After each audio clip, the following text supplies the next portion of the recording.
भारत के संविधान की जो पूरी बनावट है, ये इस देश को बाबा साहब डॉक्टर अंबेडकर ने एक वाक्य के जरिए समझाने की कोशिश की।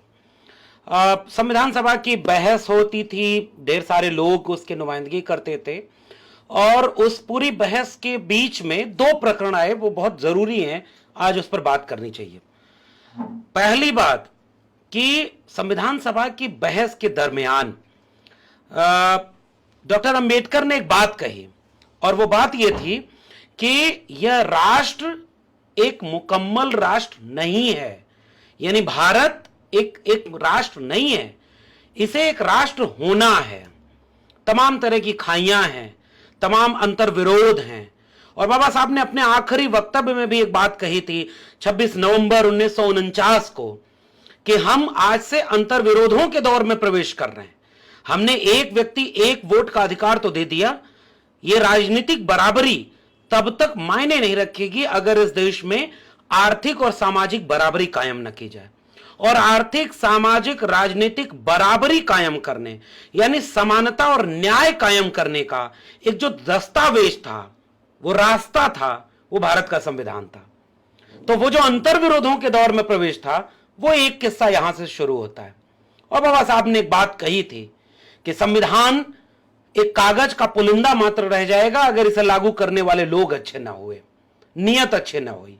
छोड़ देते हैं अभी इस बातचीत को कि हम कितना उसको किस नियत से लागू कर पाए, मगर एक बात है कि आज जो कुछ भी यह राष्ट्र जितना बन पाया, अपने अंतर्विरोधों से लड़ते हुए, सामाजिक, आर्थिक, राजनीतिक खाइयों से टकराते हुए, थोड़ी बहुत भी सही अगर खाई को भर पाया, लोगों के बीच दूरियों को कम कर पाया, तो उसका केवल और केवल वजह भारत का संविधान है।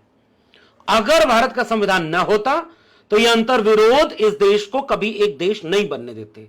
एक बात तो यह। दूसरी एक बड़ी दिलचस्प बात है, संविधान सभा की बहसें होती थी, पता नहीं अब ये लेख लिखने वाले मान्यवर एक बात तो कह रहे हैं कि भारत का संविधान बदलना चाहिए और शुरुआत सैद्धांतिकी से करनी चाहिए, यानी नया एक ड्राफ्ट बने, नया एक विचार हो, फिर नए सिरे से सभा गठित की जाए, उसमें बहस हो। पता नहीं, मुझे पूरा भरोसा है कि मान्यवर ने जो 8-9 वॉल्यूम की किताब संविधान सभा की बहसों की शायद नहीं पढ़ी होगी। बहसें हुई और वो केवल 1935 के दस्तावेज का भारतीय संस्करण नहीं है, अंग्रेजों के और बाकी संविधानों का भारतीय संस्करण नहीं है। ये सबूत देती हैं संविधान सभा की बहसें। अब एक बात यह है, उस बहस में एक बड़ी बहुत दिलचस्प वाकया हुआ। कुछ लोगों ने यह सुझाव दिया कि भारत के संविधान को भगवान के नाम पर शुरू किया जाए, कुछ और लोग थे जो कहते थे नहीं, खुदा के नाम पर, बाकी लोग। डॉक्टर अंबेडकर ने कहा कि इस पर वोटिंग होगी। और दिलचस्प बात है, 2023 में इस बात को याद करना जरूरी है, वोटिंग हुई और भगवान या खुदा सब हारते हैं और we the people of India यानी हम भारत के लोग जीतता है ये पदबंध जिससे भारत का संविधान शुरू होता है। यानी केंद्र में कौन है? हम भारत के लोग। और ये जो एक और महत्वपूर्ण बात है, आज जो हमला है ना, ये जो हम भारत के लोग को हम बनाना है, ये भारत का संविधान कर रहा है। और जो हम भारत के लोग को मैं और तुम भारत के लोग बनाना चाहते हैं, उनकी राह में सबसे बड़ा रोड़ा भारत का संविधान है। इसलिए कल तक ये संविधान बदलने, संविधान की प्रतियां जलाने, संविधान को ध्वस्त कर देने, इन सारी चीजों की बात दोयम दर्जे के राजनेता या कुछ प्रायोजित प्रोपेगेंडा वाले बाबाओं के जरिए कहलवाई जाती थी। मगर खतरा अब इस मुल्क की जमहूरियत के सामने यह है कि अब भारत के संविधान को बदलने के बाद इस देश के चुने हुए प्रतिनिधि प्रधानमंत्री की आर्थिक सलाहकार के हाथों हुआ है और खुलेआम एक लेख लिखकर यानी दस्तावेज के जरिए, सबूत के जरिए कहा जा रहा है क्या जरूरत है समाजवादी शब्द की, क्या जरूरत है पंथ निरपेक्ष के शब्द की, क्या जरूरत है इन तमाम शब्दों की और इन तमाम चीजों की। यानी अब आप भारत की प्रस्तावना संविधान की जिसमें समता है, न्याय है, बंधुता है, आजादी है, और क्या जरूरत है इन सारे शब्दों की। इसका मतलब यह कि वो जो टू मच डेमोक्रेसी हो गई थी ना, लोग सवाल करते थे, यह कुछ लोगों के सपनों का भारत बनने में बाधा है। इसलिए खतरा यह सबसे बड़ा, और आज की बातचीत का खतरा यह है कि आज अगर इस देश के नागरिक एक बात पूछें, जब भारत का संविधान लागू नहीं था तो कैसा भारत था, और संविधान बन गया तो कैसा भारत हुआ, यह दूसरा मेरा संदर्भ बिंदु इस पूरे विषय पर बात रखने का। इस देश की माइनॉरिटी, इस देश के शेड्यूल कास्ट के लोग जिनकी आबादी 15% थी और देश चलाने में कहीं नहीं थे, इस देश के आदिवासी 7.5% 1931 की जनगणना के तहत थे और देश चलाने में कहीं नहीं थे। जयपाल सिंह मुंडा ने भारत की संविधान सभा की बहस में एक वाक्य बोला था कि ये जो लोग संविधान सभा में चुनकर आए हैं, कृपया आप हमें डेमोक्रेसी न सिखाएं, हम सिंधु घाटी सभ्यता के वारिस हैं, इस देश के मूल निवासी हैं और हम ऑलरेडी डेमोक्रेटिक हैं, हम पैट्रियार्क हैं, हम इस मिट्टी की पूजा करते हैं, इस प्रकृति की पूजा करते हैं, यह मुल्क हमारा है, हमें इससे मोहब्बत है, मगर आपने हमारा हक छीन लिया, हम इसमें बराबर के हिस्सेदार हैं। तो भारत के संविधान ने सुनिश्चित किया कि वो 7.5% आदिवासी को उसका हक मिलेगा, 15% दलितों को उसका हक मिलेगा। यह भारत के संविधान ने सुनिश्चित किया। यह भारत के संविधान ने यह सुनिश्चित किया कि कोई अब गले में मटका और पीठ पर झाड़ू नहीं बांधेगा, किसी को पानी पीने से रोका नहीं जाएगा, कोई सार्वजनिक सड़क पर चलने से मारा नहीं जाएगा, और कोई शिक्षा से वंचित नहीं किया जाएगा, कोई रोजगार से वंचित नहीं किया जाएगा। यह सब कुछ हक, यानी मनुष्य होने का जो हक था, आधुनिक राष्ट्र होने का हक था, यह संविधान ने दिया। और आज कौन लोग हैं जो कहते हैं कि संविधान इस देश में बाधा है, संविधान बदलना होगा।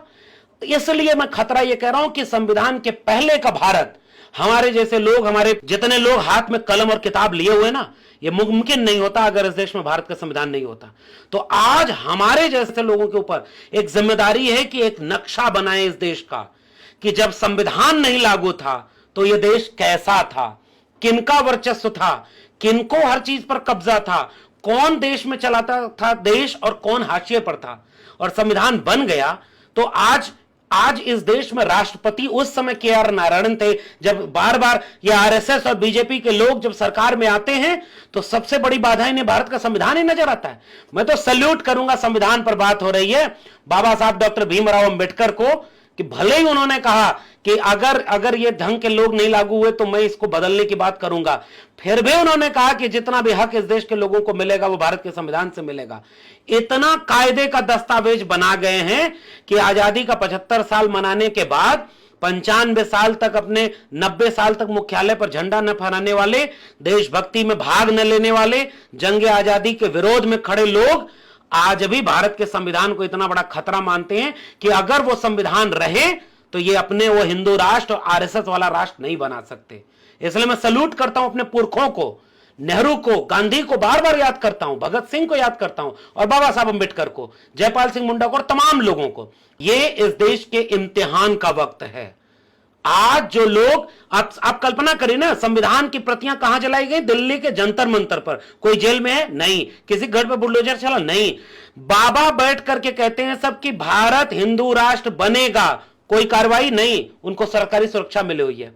संविधान बदलने की बात अब देश के प्रधानमंत्री के आर्थिक सलाहकार कह रहे हैं। इसलिए इन नागरिकों के सामने हमारे लोगों की जिम्मेदारी है कि हम ये बताएं कि अगर यह संविधान मिला तो किसको किसको पढ़ने का हक मिला, जमीन खरीदने का हक मिला, वोट डालने का हक मिला, जो भी रोजगार करना चाहते हैं वो हक मिला, बोलने की आजादी मिली, सवाल पूछने की आजादी मिली, अपने वोट से पीएम सीएम बनाने की आजादी मिली, खुद अपनी मेहनत से डीएम बनने की आजादी मिली।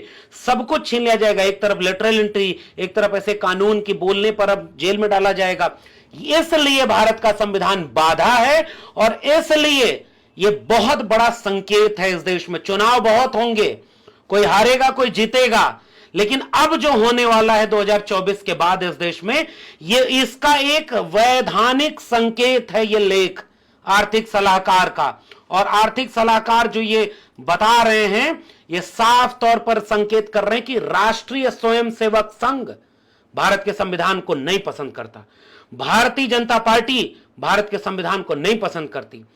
आज एक और आखिरी टिप्पणी कर रहा हूं, दिल्ली में एक सेमिनार होता है और उस सेमिनार में खुलेआम एक भगवा रंग का संविधान प्रस्तुत किया जाता है कि 2024 का चुनाव हम अपने लोगों को जितवाएंगे, और जब 2025 में राष्ट्रीय स्वयंसेवक संघ के 100 साल पूरे होंगे तो यह भगवा संविधान इस देश में हम लागू करेंगे, जो हिंदू राष्ट्र बनाने की बात करता है, जो गोडसे, गोलवलकर और हेडगेवार के विचार की बात करता है।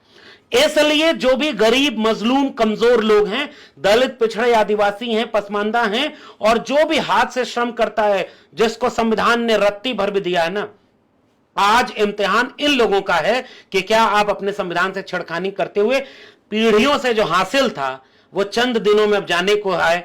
इसलिए ये इस पूरे राष्ट्र के ऊपर हमला है। जिसे भी राष्ट्र से मोहब्बत है, आज के अब कल्पना करिए ना कि आपने इंट्रो में 2 लोगों का नाम लिया, जेडीयू और राष्ट्रीय जनता दल। बाकी पॉलिटिकल पार्टियां कहां हैं? बाकी लोग, बुद्धिजीवी कहां हैं? सामाजिक कार्यकर्ता कहां हैं? और संविधान अगर बदल दिया जाएगा तो आज हम कहते थे ना कि फला जेल में प्रोफेसर है, फला जेल में छात्र है, आंदोलनकारी है, पत्रकार है, कल को यह भी बोलने वाला कोई नहीं बचेगा कि जेल में कौन है। इसलिए संविधान इस देश की आत्मा है। संविधान इस भारत को, भारत आइडिया ऑफ इंडिया का प्रतीक है।